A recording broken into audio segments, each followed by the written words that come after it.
Bonsoir tout le monde. J'espère que vous allez bien.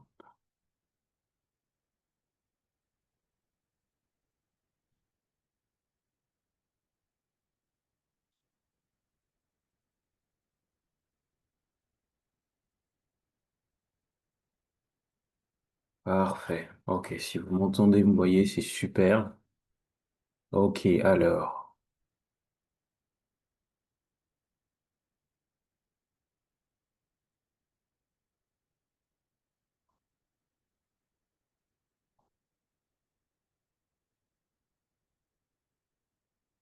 Donc là, je vous ai partagé un petit document.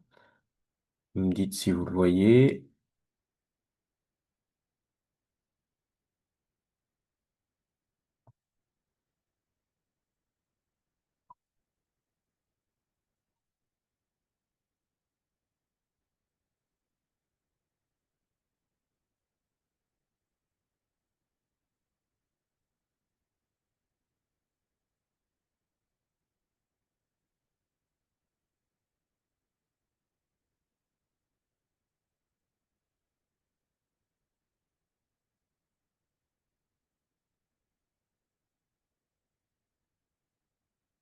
Alors, ce qu'on va faire, c'est qu'on va discuter un petit peu de la partie fiscale, hein, pour votre examen à venir. Donc, comment est-ce qu'on aborde cette matière? Donc déjà, la partie fiscale est une partie un peu particulière. Vous avez pu le comprendre parce que c'est quelque chose qui a trait à des concepts assez techniques. Donc l'idée, bien sûr, c'est de voir de quelle manière aborder cette épreuve sans trop de difficultés. Alors, bon, pour celles et ceux qui ont un petit peu suivi les cours que j'ai donnés, les, les épreuves et corrections qu'on a fait en révision, il est question de voir en réalité des exercices concrets. D'accord? Donc c'est comme ça qu'il faut aborder cette matière, pas autrement. Et c'est une matière qui est assez technique, mais c'est aussi une matière qui est très logique, qui est très cohérente. Et du coup, probablement que dans cette matière, vous n'avez pas euh, autant de choses à apprendre peut-être sur le fond que dans d'autres matières, même s'il y a beaucoup d'informations, on est d'accord. Mais en réalité, vous allez pouvoir apprendre en droit fiscal avec des exercices, parce que vous avez pas mal de calculs, vous avez des raisonnements à tenir, et vous n'avez pas forcément, comme dans d'autres matières, beaucoup de rédaction à faire. En réalité, vous pouvez être un peu plus court, un peu plus succinct dans vos rédactions en matière fiscale, mais, donc ça, c'est la partie, on va dire, un petit peu facile de la matière. Mais la partie un petit peu difficile, c'est que là, il faudra que vous soyez très, très euh, précis. D'accord? Parce que c'est une matière très technique. Et du coup, la difficulté se situe, bien entendu, au niveau de la technicité des choses. Donc, donc c'est une matière qu'on peut donc réviser, pardon, de manière assez facile. Il faut bien entendu comprendre la logique des différents enchaînements du raisonnement à mener. Ça, c'est important. Donc, les flashcards que vous avez, ils sont très très bien faits, je trouve. Donc ça, c'est quelque chose sur lesquels il faut travailler véritablement, surtout sur les notions qui sont plutôt théoriques. Par exemple, les notions en lien avec l'administration fiscale, les notions en lien avec le contrôle fiscal. Donc sur tous ces éléments-là, les flashcards sont vraiment top. D'accord? Parce que là, on est sur de la théorie, on n'est pas vraiment sur du calcul.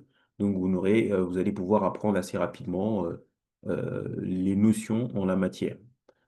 Donc ça, c'est un point important.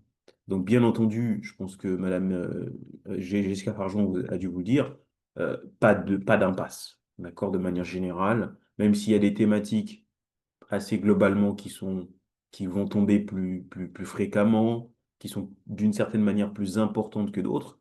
Ça, c'est notre expérience d'enseignant qui nous fait dire cela. Mais en réalité, bon, qui dit pronostic dit bah, ne dit pas certitude, bien sûr. Donc c'est la raison pour laquelle il ne faut pas faire d'impasse. Donc sur les différentes thématiques qui sont abordées, bon, il y a beaucoup de thématiques qui ont été abordées. Je vais vraiment axer sur les points importants, sur la question, euh, sur la question du contrôle fiscal, oui, ok, je vais agrandir.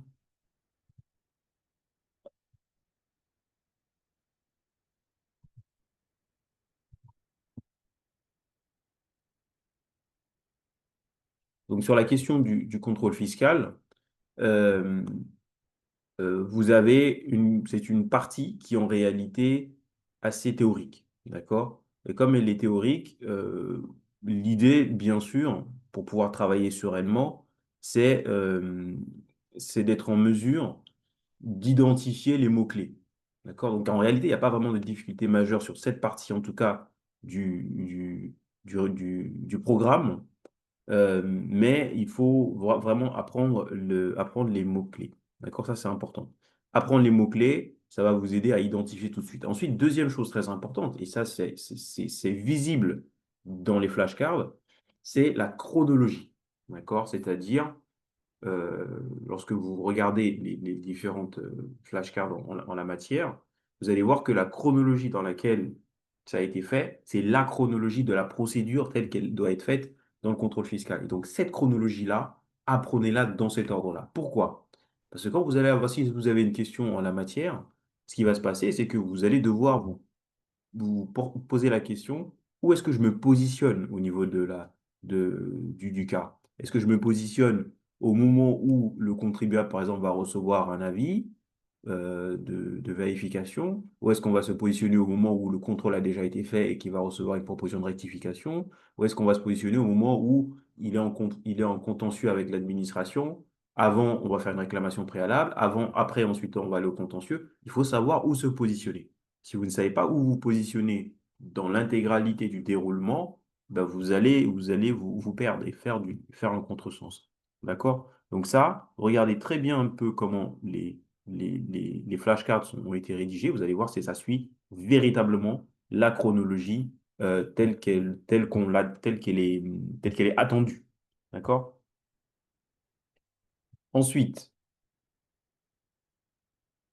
donc, il y a plein d'autres thématiques, mais je reviendrai dessus en détail tout à l'heure. Et j'aimerais vraiment, moi, insister sur un point qui me semble assez important, mais surtout important parce que intéressant fiscalement, c'est tout ce qui concerne l'IS de manière générale, les groupes de sociétés, la transmission, les restructurations d'entreprises. Ça, pour moi, c'est un gros bloc et c'est un gros bloc à connaître. Ça reste incontournable en réalité. Euh, incontournable parce que c'est un point sur lequel il y a de la matière, il y a de la discussion. Vous voyez, il y a du jus en termes fiscal. OK?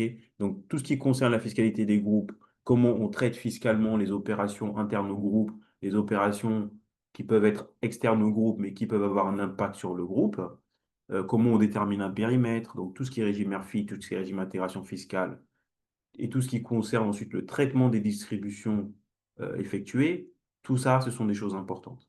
En réalité, tout ça, je vous les ai euh, rajoutés dans l'épreuve de révision qu'on a fait sur l'intégration fiscale régime Murphy, et j'ai essayé de vous donner le maximum de situations différentes pour que vous puissiez tout envisager.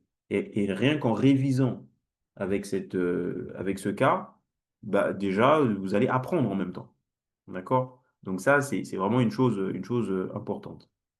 Ensuite, vous avez, euh, vous avez le régime relatif aux transmissions d'entreprise. Donc ça, idéalement, l'objectif, c'est de l'envisager à travers, l'envisager à travers un angle d'opposition IR-IS. Bon, c'est pas une obligation, mais en réalité, ça permet de plus facilement apprendre. Donc, identifier si on est dans une catégorie plus-value privée ou plus-value professionnelle. Donc ça, c'est une première distinction importante, d'accord, pour bien séparer les choses et ne pas se tromper. D'accord? Ça, c'est important. Parce que si vous êtes dans une SNC, vous avez un associé actif, bah, vous savez que vous allez être dans la situation des plus-values professionnelles. Si vous avez un dirigeant associé qui va, par exemple, prendre sa retraite, qui veut vendre son entreprise, mais qu'il est associé dans une entreprise, une société soumise à l'IS, bah, vous savez qu'il y a une séparation entre le patrimoine du dirigeant et le patrimoine de l'entreprise. Donc, du coup, le chef d'entreprise qui vend ses titres, bah, il vend en fait son patrimoine propre. Donc, du coup, on sera dans la catégorie des plus-values privées. Donc, vous voyez, cette première distinction-là, il faut être en mesure de l'identifier assez simplement. D'accord?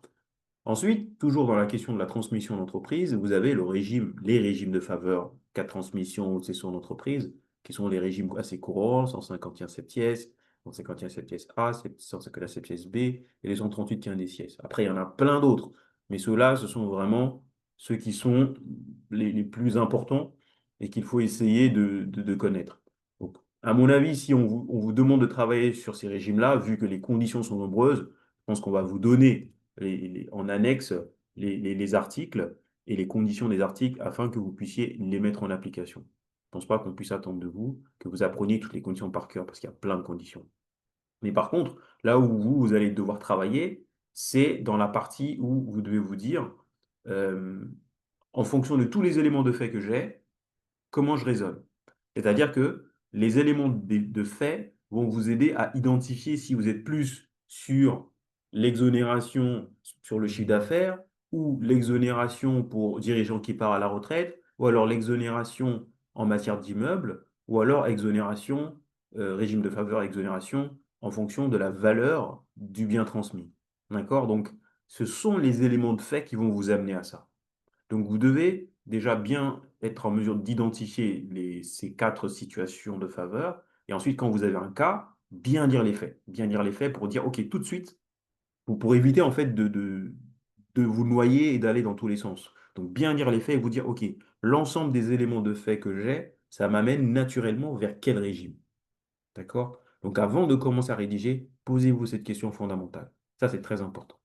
Ensuite, vous avez ensuite la restructuration de l'entreprise. Bon, régime des fusions, régime des apports partiels d'actifs, scission partielle, TUP, etc. Bon, ça c'est assez classique. Apprendre le régime de principe, puis apprendre le régime de faveur. Il n'y a pas de difficulté particulière à ce niveau-là.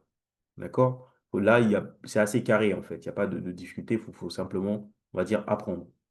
Vous avez aussi les régimes fiscaux applicables aux associations. Donc, c'est un régime pour moi qui est un peu mineur. Après, c'est mon appréciation personnelle, hein. Je ne suis pas en train de vous dire qu'il ne faut pas apprendre. Mais c'est un régime assez, on va dire, mineur parce que ça ne représente pas le gros des difficultés en matière fiscale.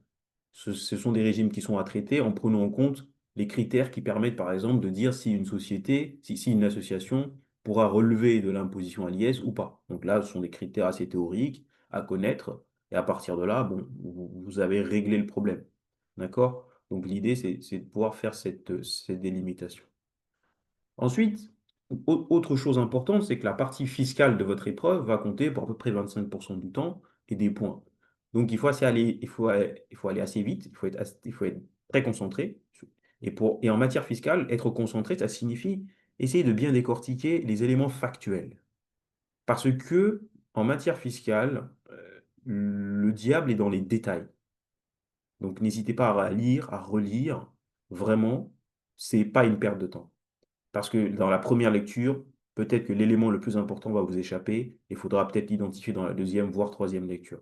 Donc vraiment, prenez le temps de lire véritablement, de manière concentrée, sans omettre les détails. Mais par contre, il ne faut pas se dire forcément que tous les détails comptent. Parce que parfois, dans un cas pratique, on peut vous donner plein d'informations, mais ce sera à vous de faire le tri et d'identifier dans ces détails-là ce qui compte, ce qui est important pour répondre à la question. Et ça, c'est ce qu'on appelle le cadrage. Si vous n'êtes pas capable de faire ça, vous risquez de faire du hors-sujet ou de faire des développements qui ne vont pas vous apporter de points parce qu'au final, c'est pas attendu.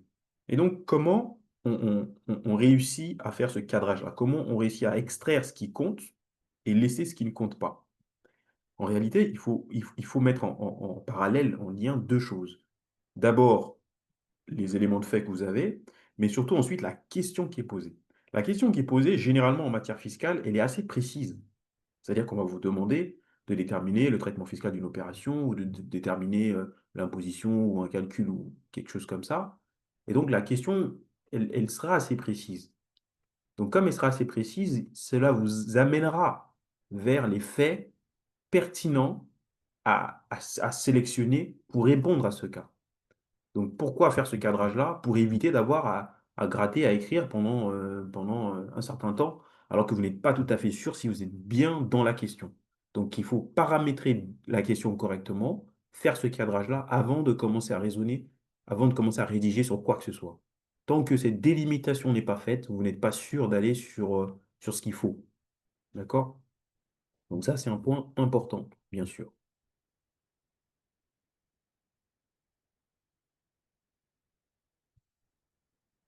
Donc, quel est l'objectif dans un cas pratique en matière fiscale?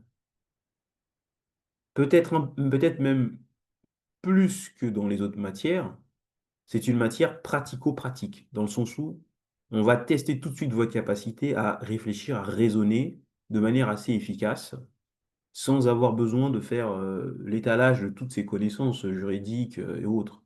D'accord? C'est comment vous allez raisonner de manière logique. La matière fiscale, c'est une matière qui est assez logique en réalité, assez cohérente, et donc vous pouvez la comprendre rien qu'en essayant d'identifier par des schémas les calculs, la structure. D'accord? Donc apprendre par cœur, ça ne va pas vous aider fondamentalement. Ce qui compte, c'est comprendre. Parce que si vous n'avez pas compris, un élément, vous n'allez pas être en mesure de pouvoir l'identifier dans un cas pratique, de l'identifier quand vous allez le voir dans les faits, de pouvoir faire le lien. Donc la compréhension, elle est capitale. Et quand vous aurez compris, en réalité, la nécessité d'apprendre sera beaucoup moins importante. D'accord? Moi, j'ai jamais été en mesure d'apprendre par cœur quoi que ce soit. Mais par contre, mon obsession était de comprendre les choses, mais vraiment à la virgule près, c'est-à-dire vraiment au détail près. Parce que justement, comme je vous l'ai dit, en matière fiscale, le détail, la spécificité, la minutie des choses, c'est ça, elle est là la difficulté, en réalité. D'accord? Et donc, pour pouvoir pour éviter du coup de tomber dans un développement un peu trop large, il faut essayer du coup d'identifier avec le plus de précision possible ce qu'on attend de vous. D'accord? Donc faites bien ce parallèle entre la question posée et les faits, et dans les faits, faire le tri entre ce qui est important et ce qui relève de l'habillage. Ok. Donc ça dépendra de l'énoncé, hein. Ça dépendra de l'énoncé. En fonction de l'énoncé, parfois, on peut vraiment aller au strict minimum et vous donner l'essentiel de ce dont vous avez besoin. Et parfois, bah, certains auteurs vont faire des développements un peu plus larges. Ça sera ensuite à vous de faire le tri d'identifier ce qui compte et ce qui ne compte pas. D'accord?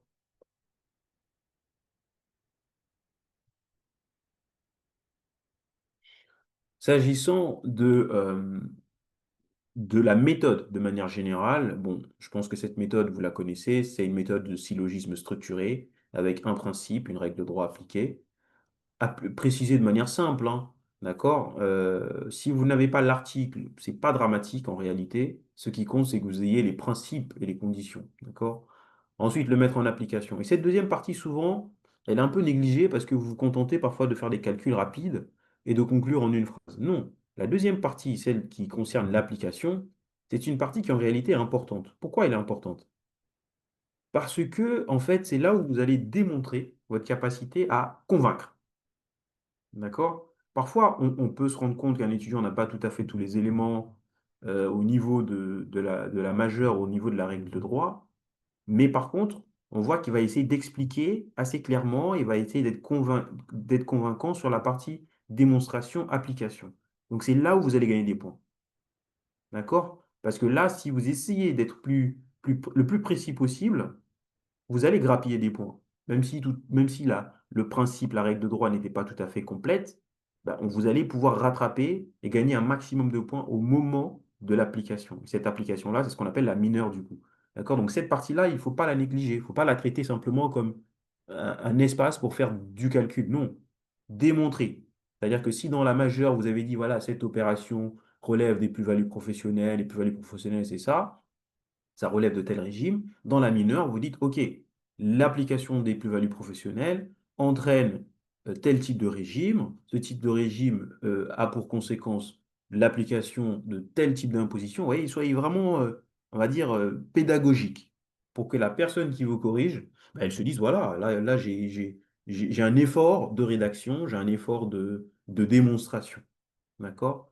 Parce qu'en réalité, avec un effort de démonstration et avec un effort d'explication, bah, on voit que vous essayez et que vous avez envie de convaincre et d'apporter des éléments. Donc, on va essayer. C'est beaucoup plus difficile de ne pas vous mettre de points, en fait. Alors que s'il n'y a qu'une ligne, bah, on ne peut pas vous évaluer. S'il n'y a qu'une ligne, il n'y a pas assez pour vous évaluer. Il n'y a pas assez de matière.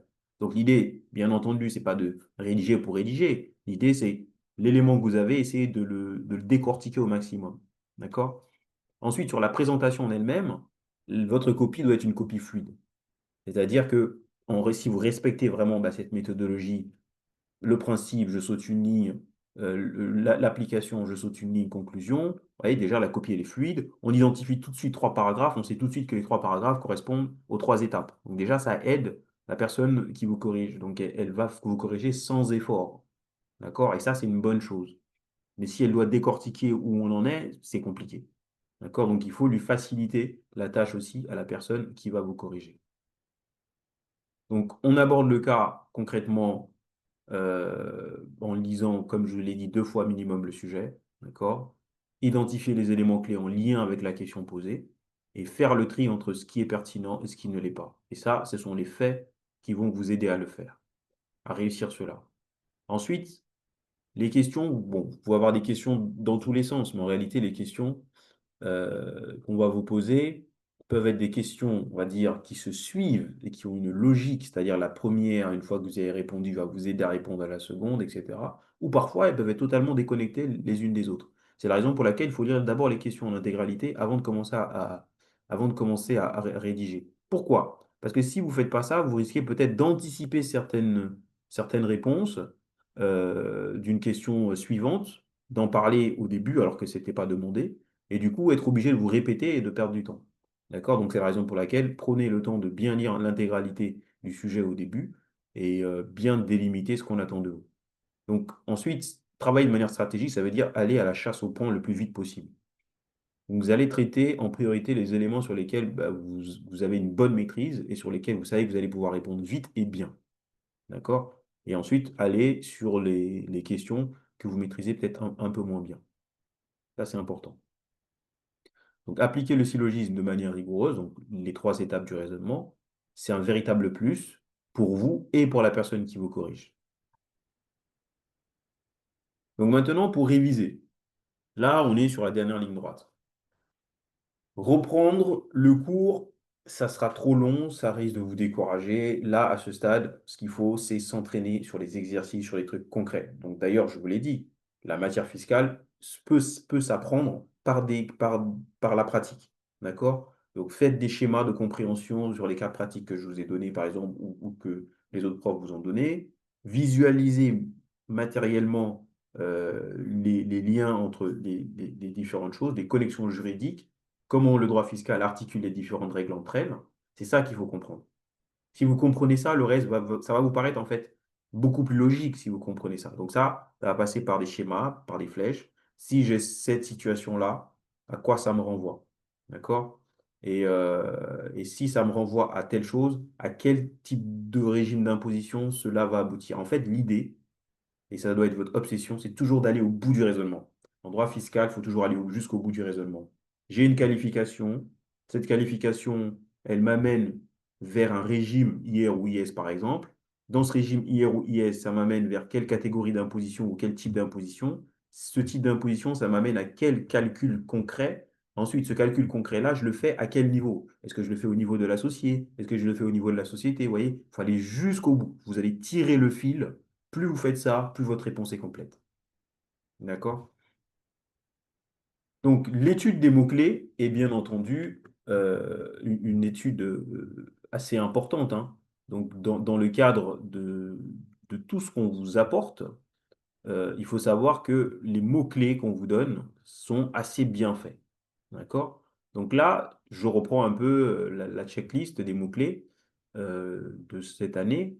Donc déjà sur le contrôle fiscal, donc comme je vous l'ai dit, c'est assez bien fait avec les différentes étapes, comprendre les règles, identifier, définir assez simplement, hein, ce ne sont pas des choses difficiles, mais bien pouvoir distinguer un rescrit général, un rescrit individuel, identifier les types de rescrits. Ensuite, dans le contrôle, je vous ai dit, voilà, il y a une véritable chronologie à partir du moment où on commence un contrôle.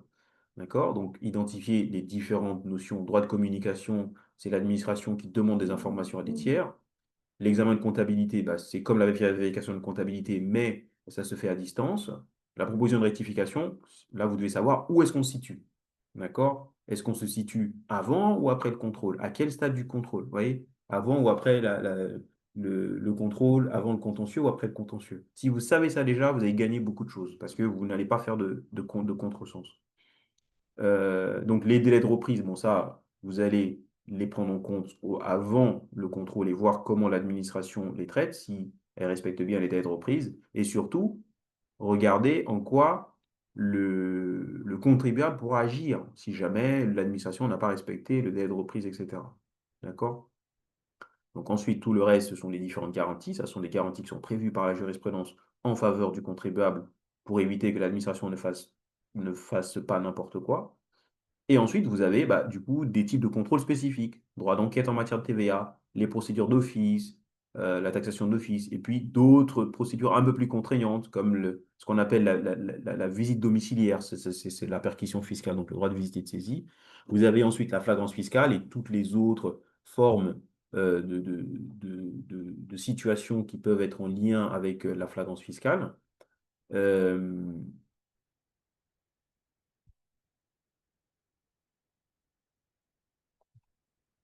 ensuite, euh, ah oui, pardon, ouais, je vais rajouter le. Donc là, est-ce que vous voyez, je vais partager mon bureau, est-ce que vous voyez, je vais vous montrer, oui, ça, pardon. Voilà, donc là, normalement, vous êtes sur la page où il y a les checklists, ok? Euh, donc, sur cette partie-là, voilà, je vous disais, vous avez en réalité, attendez, on va y arriver, voilà. Donc sur cette partie-là, vous avez voilà, les différentes étapes. D'accord? C'est important.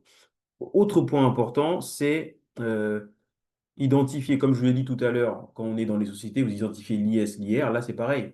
Vous identifiez le SFP pour les personnes physiques euh, et la vérification de comptabilité ou l'examen de comptabilité pour les entreprises. C'est très important. Mais en sachant que l'ESFP, ça vise les personnes qui sont soumises à une comptabilité, à la tenue d'une comptabilité. Donc, pardon, la vérification de comptabilité, c'est pour les personnes qui sont tenues à la tenue d'une comptabilité. Donc, en gros, un particulier qui a une entreprise, donc un auto-entrepreneur ou une entreprise individuelle, relève de l'ESFP. D'accord? Mais c'est parce qu'il est considéré comme une entreprise. Alors que une société relèvera bah, du coup de la vérification de comptabilité. Un particulier pourra relever, le même particulier pourra relever de l'ESFP ou de la vérification de comptabilité. Pour son revenu personnel, on va dire son revenu de particulier, il relèvera de l'ESFP, mais pour son revenu d'entreprise, d'auto-entrepreneur, entrepreneur individuel, il relèvera de la vérification de comptabilité. Donc ne tombez pas dans le piège de dire, ah, comme c'est une personne physique, alors c'est nécessairement l'ESFP. Non, ça dépend quel revenu on contrôle. D'accord? Si le revenu, c'est celui de son entreprise, bah voilà, dans ce cas, on est clairement dans le régime dans le régime de l'ESFP. Alors, bon, de toute manière, bon, les différents mots-clés, vous les avez. Ensuite, donc, sur les autres mots-clés que l'on a envisagés, vous avez donc sur la partie contrôle fiscal, contentieux, procédure. Ensuite, sur l'autre partie constitution des sociétés, donc ça, je vous ai fait une épreuve dessus. Euh, je vous ai fait une épreuve sur l'APS, l'APO. Donc ça, là encore, vous pouvez réviser assez simplement avec ces cas pratiques. D'accord? Vous avez d'une part une situation APS et d'autre part une situation APO. D'accord? Avec, bien entendu, une possibilité d'apport mixte aussi. Donc, le cas de révision vous aide à identifier la manière dont on traite cela. Ensuite, groupe des sociétés, bon, ça, je vous en ai déjà parlé un petit peu déjà. ça reste très important, hein. Donc, vraiment, reprenez le cas, point par point, identifiez les conditions des différents régimes, donc régime Murphy, régime d'intégration.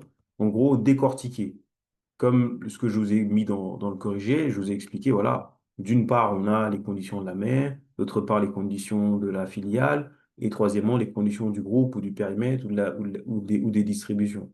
Donc, c'est comme ça qu'il faut raisonner. Et ensuite, vous allez les mettre en parallèle avec le cas pratique que je vous ai donné et dire, voilà, si j'ai hypothèse 1, une situation dans ce sens-là, hypothèse 1 dans ce sens-là, alors qu'est-ce que je peux faire? D'accord? Si j'ai... Ah, excusez-moi.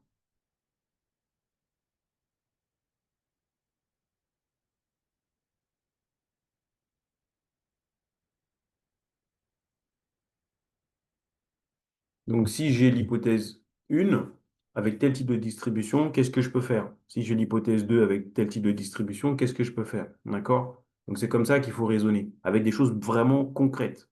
Donc, ceux qui ont accès justement au séminaire de révision qu'on a fait, bah, vous avez vu que on a essayé de décortiquer, d'envisager plein de possibilités de distribution, etc.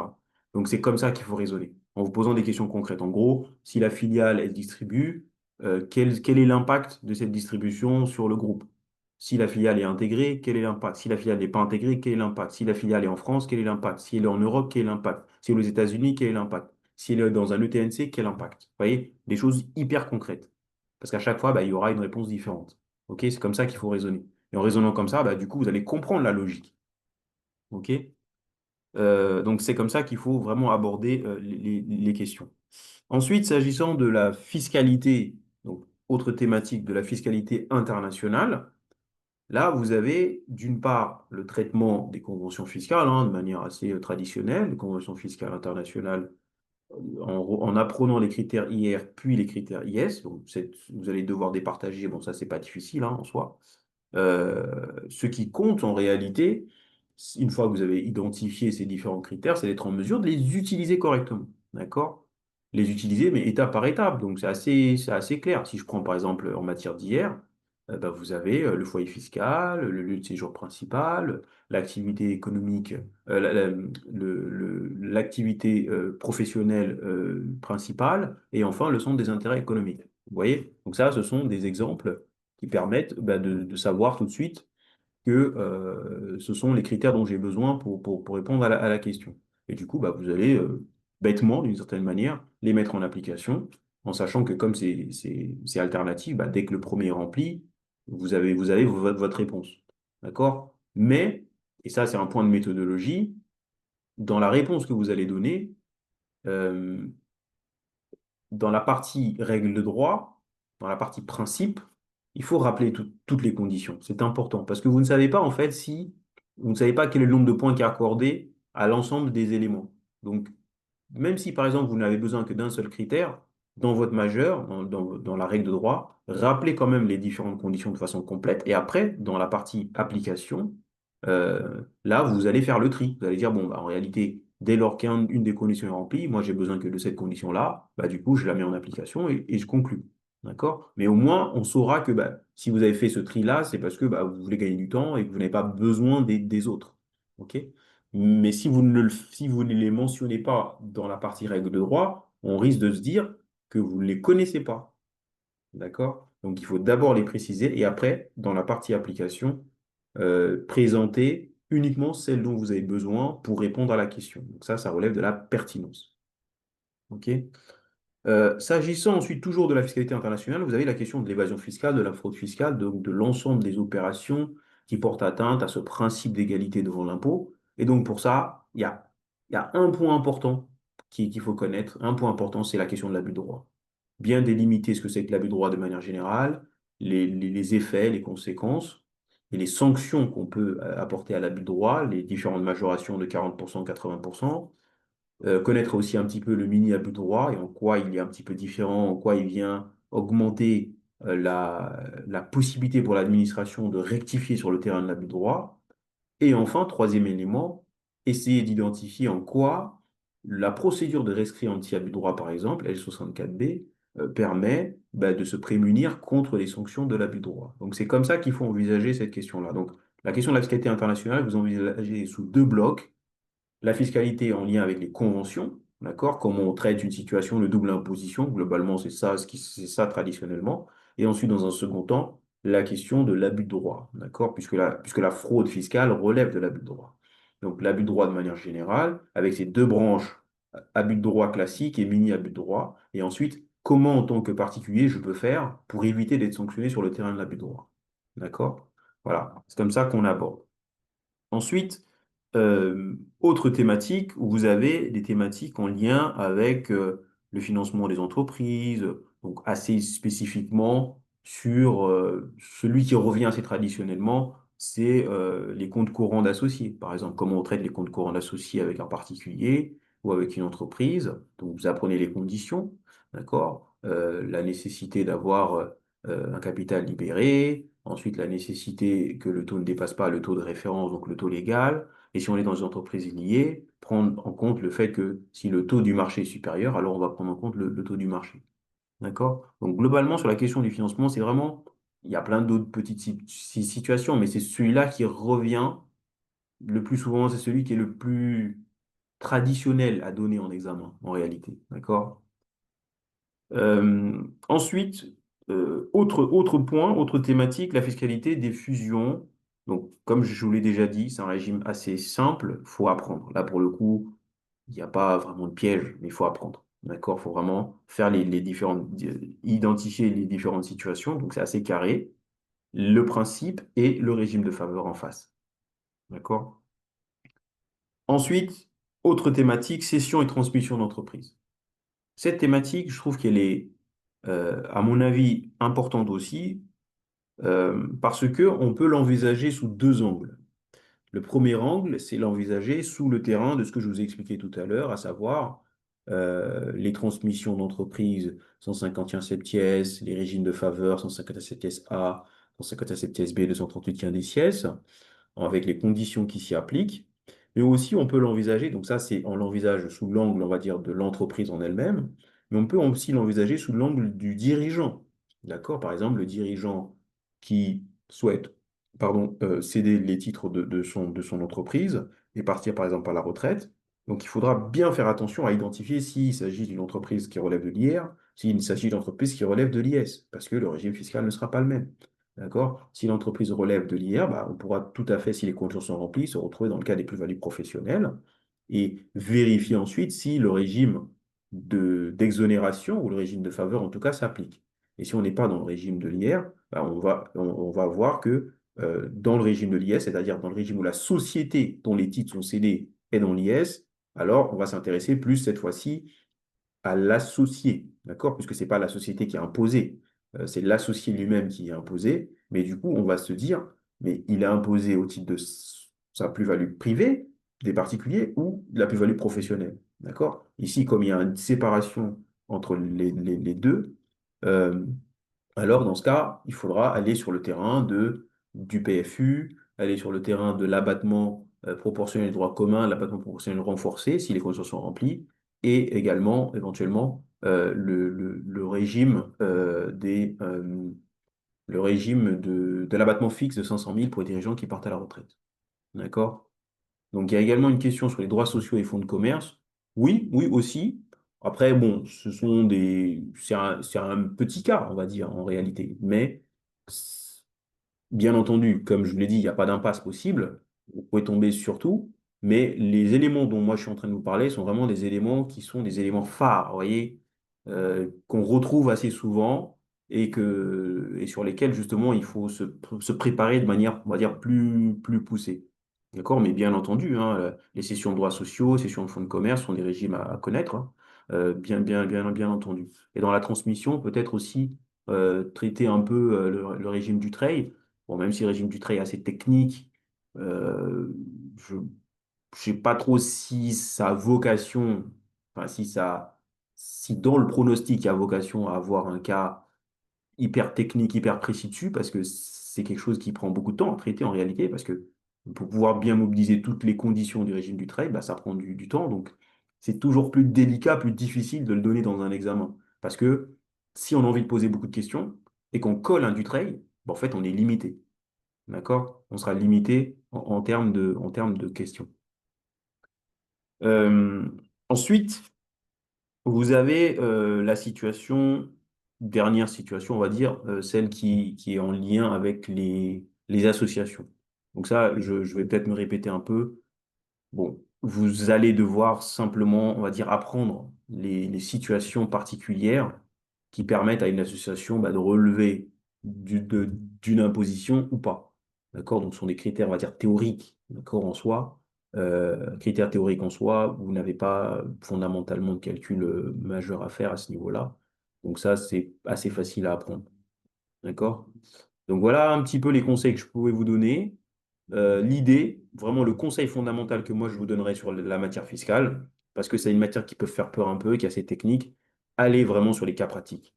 D'accord? Les cas pratiques, les exercices que vous avez faits, allez dessus, reprenez les petites fiches, apprenez les définitions, tac, tac, tac, vous les enchaînez. Essayez d'identifier, travaillez ensemble si vous pouvez en groupe. Vous posez des petites questions sur les définitions, sur les conditions. Par exemple, si je vous dis tac, quelles sont les conditions que la mère doit remplir dans l'intégration fiscale et dans le régime Murphy? Où sont les points, on va dire, de piège? D'accord? La détention à 95% en pleine propriété dans l'intégration, mais la détention à 5% en pleine propriété ou en nue propriété dans le régime Murphy. Vous voyez, ça, c'est des petits points de piège sur lesquels on peut faire des petites erreurs. Donc, vous voyez, essayez d'apprendre comme ça, en mode ping-pong, les petites situations, bien les délimiter. Comme ça, le jour où vous allez avoir une question, tout de suite, ça va être une petite obsession en vous dire, OK, j'avais vu cette petite distinction. Cette distinction-là, c'est un point piège. Donc, je fais attention à ce point piège. D'accord? Donc ça peut être intéressant comme manière de travailler. Vous avez également, dans les épreuves que je vous ai données, j'ai essayé, dans la mesure du possible, et c'est pour ça que c'était assez long, de vous donner le maximum d'exemples de situations possibles pour que l'exercice vous serve en même temps de fiche de révision. D'accord? Voilà. Donc, j'ai une question. Pour les cas pratiques, est-ce qu'on doit les faire en rédigeant tout ou si on se pose des questions avec un camarade et qu'on s'explique, ça peut faire le taf? Euh, alors, c'est-à-dire pendant la partie révision, vous voulez dire. Pendant la partie révision, vous n'avez pas besoin de tout rédiger, puisque le jour J, vous aurez suffisamment de rédaction à faire. L'essentiel, c'est pouvoir connaître les conditions assez rapidement. Vous voyez, si je vous demande de citer là tout de suite les conditions d'application d'un régime, voilà, vous devez être en mesure de m'en donner les principaux. C'est ça qui compte, parce qu'il n'y a pas besoin de les connaître. Les principaux, il faut les connaître. Par exemple, l'intégration fiscale, le régime Murphy, les principaux, il faut les connaître. Par exemple, le fait que les titres doivent être détenus en nominatif ou au porteur, bah, c'est une condition qui, au final, il y a peu de chances qu'on vous pose des cas pratiques sur ça, parce que ça va renvoyer en réalité à des notions en droit des sociétés et pas en droit fiscal. Mais par contre, la condition comme quoi la mère doit être en France dans les deux situations, intégration et régime Murphy, que la filiale, par contre, doit être en France dans le régime de l'intégration, mais qu'elle peut être ailleurs dans le régime Murphy, ça, c'est une condition de dingue. D'accord? Une condition ultra importante. En gros, vous ne pouvez pas vous tromper sur ça. Vous voyez, c'est comme ça qu'on révise. En fait, il y a des thématiques sur lesquelles il faut réviser en confrontant les régimes, elles vont devoir travailler ensemble. D'accord? Ces deux régimes. Souvent, on a l'option pour l'intégration et l'option pour le régime Murphy. Donc, très souvent, où vous allez vous retrouver à devoir les appliquer en même temps. D'accord? Et c'est ça qui est intéressant en fiscal. Il est là le sel de la matière. On sépare pas les régimes. Très souvent, ils sont imbriqués les uns dans les autres. Et l'optimisation que vous allez pouvoir avoir, c'est parce que vous allez cumuler plusieurs régimes. D'accord? Parfois, vous ne pouvez pas le faire, mais parfois, vous pouvez le faire. Et donc, dans votre révision, c'est comme ça que vous allez devoir réviser. Vous allez vous dire, OK, s'agissant de la mère, qu'est-ce que je dois retenir? S'agissant des filiales, qu'est-ce que je dois retenir? S'agissant des titres détenus, qu'est-ce que je dois retenir? Qu'est-ce, qu'est-ce qui, quel est l'élément auquel je dois faire hyper attention? Qu'est-ce qu'un ETNC, par exemple? Pourquoi est-ce que l'ETNC, c'est important dans ces régimes-là, dans le régime du Murphy? D'accord? Parce que si j'ai mes titres dans une société en ETNC, je ne peux pas bénéficier de régime Murphy. Mais il y a une exception. D'accord? Il y a une raison pour laquelle je vous avais donné dans le cas précédent. un cas pratique avec la liste des ETNC. C'est pour que vous ayez une idée des ETNC. Bon, le jour J, je pense qu'on vous donnera hein, la liste des ETNC si vous avez un cas dessus. Mais c'est pour que vous ayez cette obsession que si on est dans une ETNC, c'est qu'il y a forcément une liste. Et donc, si jamais on me donne un cas pratique avec des revenus situés dans un ETNC, dans une première situation, et qu'ensuite on me redonne le même pays dans une intégration fiscale, c'est pas pour rien, hein. C'est parce qu'il faut faire le lien.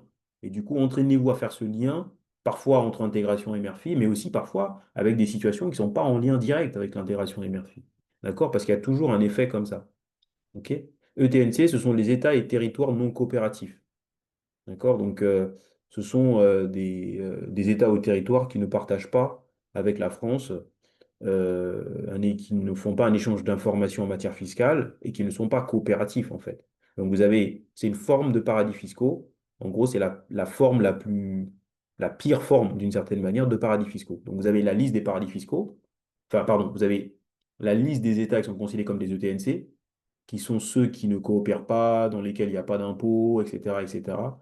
Et ensuite, vous avez la liste de ceux qui partagent certaines informations, mais qui ne sont pas tout à fait respectueux des règles de transparence au niveau européen. Et ceux-là, c'est ce qu'on appelle globalement les paradis fiscaux. Donc, il y a différents degrés, en fait.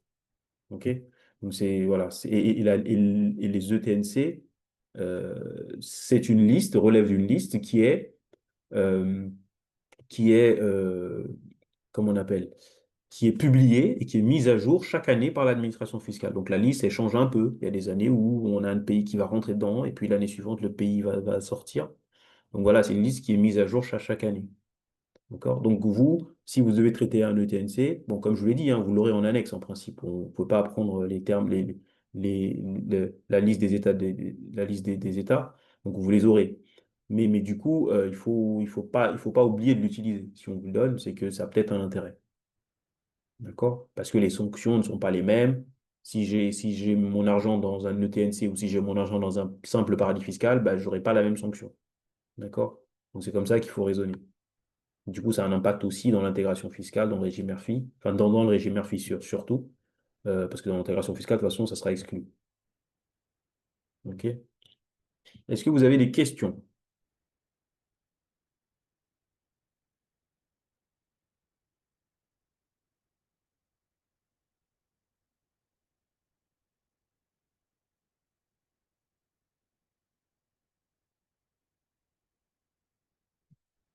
Alors n'hésitez pas, hein, c'est vraiment l'occasion.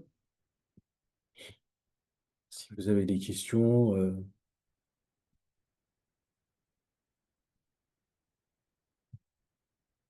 la fiscalité des apports peut tomber. Oui, c'est au programme. Après, la fiscalité des apports, bah, elle est assez, il faut l'envisager sous trois angles, d'accord? Comme je vous l'ai dit tout à l'heure, euh, la qualification des types d'apports, d'accord? Euh, donc soit à titre onéreux, soit simple, soit éventuellement mixte. Donc c'est comme ça qu'il faut l'apprendre. Mais oui, c'est au programme. Donc, et en plus, ça rentre dans le cadre de la constitution des sociétés ou de la constitution de l'augmentation de capital. Donc on est soit au début de la société, soit au milieu de la société. Et vous pouvez, du coup, ça fait écho en réalité à la fiscalité qui est en lien avec la fin de la société. D'accord? Comment on traite une moins-value professionnelle à long terme et à court terme? Alors, le traitement extra-comptable, vous voulez dire, fiscalement, la moins-value à long terme doit faire l'objet d'une réintégration, d'accord? Euh, parce que parce que corrélativement, la plus-value à long terme, elle, est déduite. Elle est déduite pour être imposée à part, d'accord? Au taux réduit. Donc c'est comme ça que ça marche. Alors que la moins-value à court terme, elle, est déjà normalement intégrée dans le résultat, donc il n'y a pas de retraitement à faire directement dessus. D'accord. Donc là, vous avez un petit schéma, normalement, vous avez le petit carré, le petit rectangle sur le traitement des moins-values et des plus-values à court terme. Donc ça, c'est quelque chose qui peut vous aider aussi à apprendre. Mais en réalité, il faut, pour les plus-values et les moins-values pro, ce qui peut être bien, c'est d'apprendre en partant du postulat du postulat du long terme et après vous dire si le long terme fonctionne comme ça, c'est que le court terme généralement fonctionne à l'inverse. Est-ce que vous pouvez rappeler le traitement fiscal des moins-values sur cession des titres de participation? Alors, comme je vous l'ai dit tout de suite, le traitement des cessions de titres de participation, vous allez devoir imputer la moins-value si vous avez une moins-value sur les titres sur la plus-value résultant des titres de participation, donc de même catégorie, de même situation. D'accord? Et la moins-value, en réalité, elle est perdue. D'accord? S'agissant spécifiquement des types de participation, elle est perdue. C'est la raison pour laquelle le législateur a dit qu'il fallait l'imputer en priorité sur la plus-value de l'exercice. D'accord?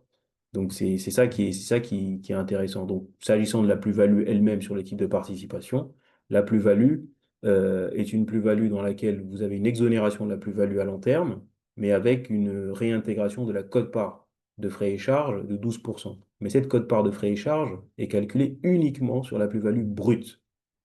D'accord? La plus-value brute. Ça signifie que si j'ai par exemple une plus-value brute de 1000 euros et que j'ai une moins-value de 500 euros, bah, je vais déduire mes 500 euros, d'accord, sur ma plus-value de 1000 euros. Mais par contre, le calcul de ma quote-part de frais et charges de 12%, je la calcule sur la plus-value brute, c'est-à-dire la plus-value de 1000 euros, avant la déduction, d'accord? Avant l'imputation de la moins-value à long terme. D'accord? L'idée derrière ça, c'est éviter que la base soit réduite par une moins-value. Et c'est aussi pour ça qu'avant d'ailleurs, avant la décision Orange Participation, il était possible d'imputer, il était possible d'obtenir une reprise des moins-values à long terme, mais le Conseil d'État a dit non, désormais c'est fini. D'accord? Donc, si vous avez une moins-value nette, c'est-à-dire après compensation à long terme, si c'est ce qui vous reste, bah, du coup, elle sera perdue. D'accord? Vous n'allez pas pouvoir l'utiliser. Est-ce qu'un dossier peut porter uniquement sur la relation entre l'entreprise et l'administration ou cela peut faire l'objet d'une ou deux questions? Un dossier entier dessus? Ouais, franchement, j'en doute, hein. Parce que ça voudrait dire qu'on laisse de côté l'intégralité du programme. Non, moi je pense que pourrait y avoir une ou deux questions dessus. Vous voyez, parce que ça reste quand même un point important.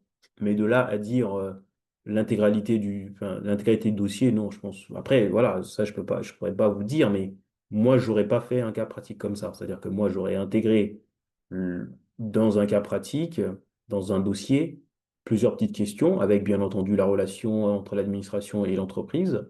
Donc, des petites questions en lien avec la situation du contrôle fiscal ou avec un agrément, par exemple. Et ensuite, j'aurais enchaîné sur les sanctions, puis j'aurais enchaîné sur la situation fiscale dans l'entreprise, etc. D'accord? Donc, c'est comme ça qu'il faut, à mon avis, raisonner, réviser aussi. OK?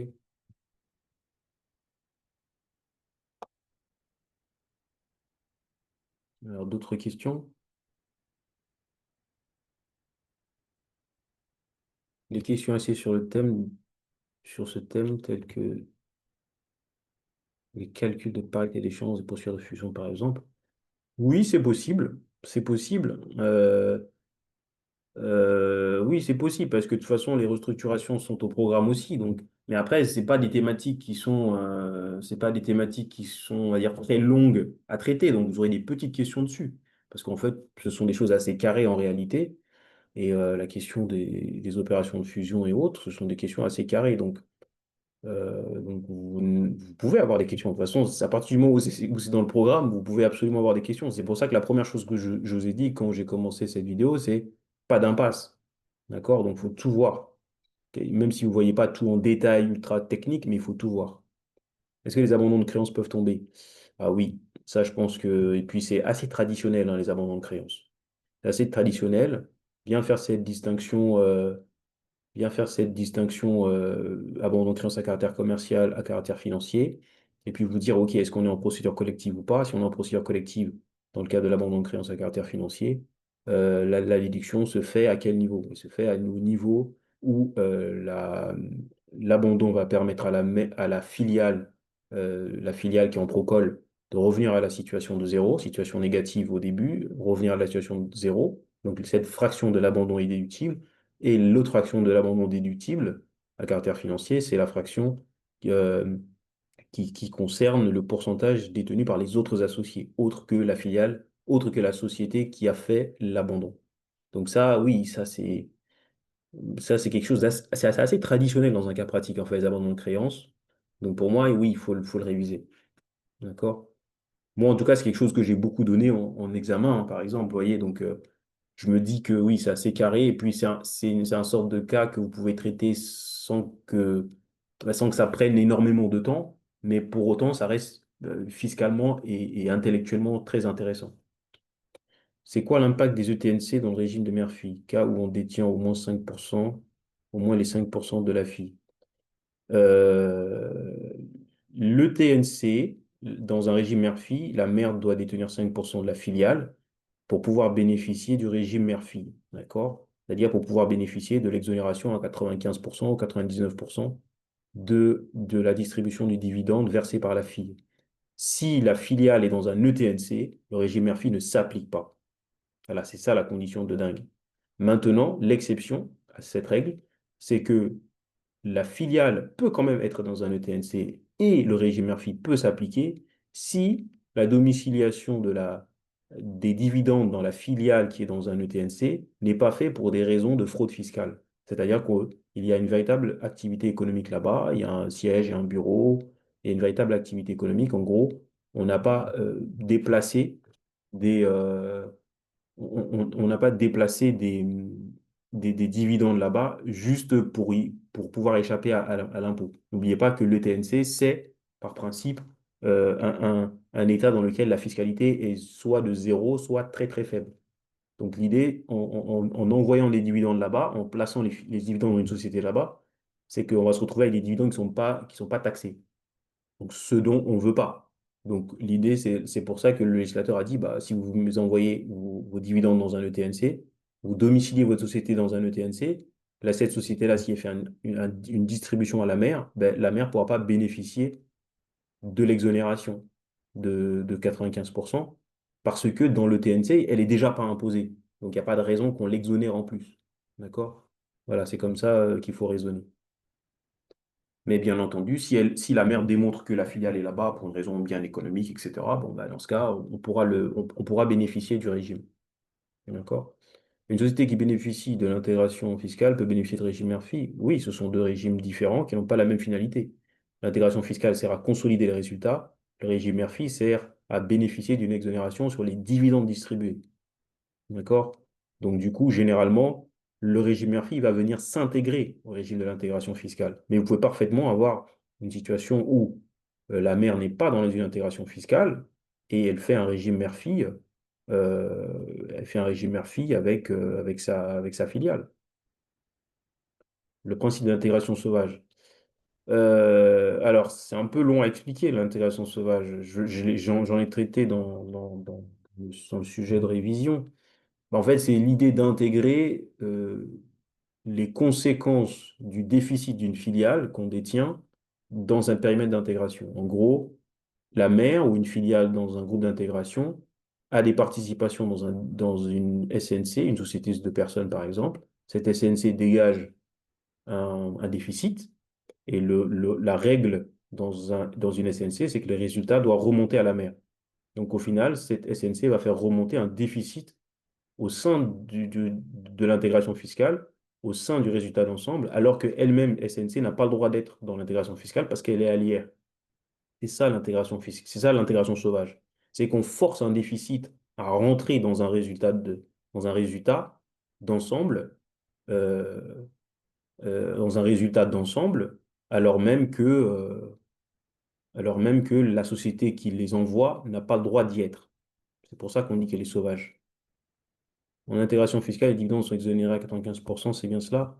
Bah, ça dépend. Vous avez des régimes d'exonération à 95% et des régimes d'exonération à, à 95% ou à 99%. Ça dépend si la distribution est faite par une société intégrée, dans ce cas c'est 99%, ou par exemple une société intermédiaire, ça aussi c'est 99%. Donc il y a des cas, je les ai mentionnés dans l'épreuve dans l'épreuve passée.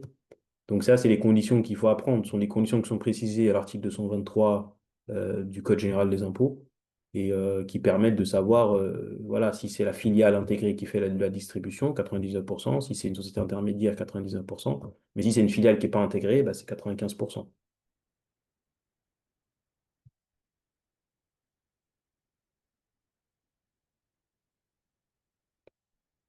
Toutes les sociétés soumises en France immédiate, tout doit avoir oui, tout doit avoir la même date de clôture, exactement. Dans le régime infus où l'intégration fiscale ou la filiale doit être française. Dans le régime d'intégration, toutes les sociétés doivent être françaises. Dans le régime mère-fille, la mère doit être française, les filiales doivent être françaises et européennes, ou même étrangères, du moment que c'est pas un ETNC. Mais ça peut aussi être un ETNC si c'est pas pour des raisons de fraude. D'accord? Donc, dans l'intégration fiscale, tout le monde doit être en France. Sauf les sociétés intermédiaires, mais bon, elles servent juste de relais. Elles vont pas être intégrées. Mais en tout cas, les celles qui sont intégrées doivent toutes être en France. OK? Donc, il faut reprendre ces notions-là, hein, surtout l'intégration, le régime Murphy, le régime des groupes. Donc, ça, c'est des notions qu'il faut reprendre parce que ça reste des notions sur lesquelles on peut vous interroger, les distributions. Donc, il faut reprendre ça point par point, c'est assez important. D'accord? Alors, bon, s'il n'y a pas d'autres questions, je pense qu'on peut clôturer. Je n'ai plus qu'à vous souhaiter courage et force et courage hein, de manière générale. Donc, raisonnez bien, prenez le temps de réfléchir, de faire des réponses claires, et puis il n'y a pas de raison que ça se passe mal. OK? Bah, merci à vous et je vous souhaite une très bonne soirée. Merci, au revoir.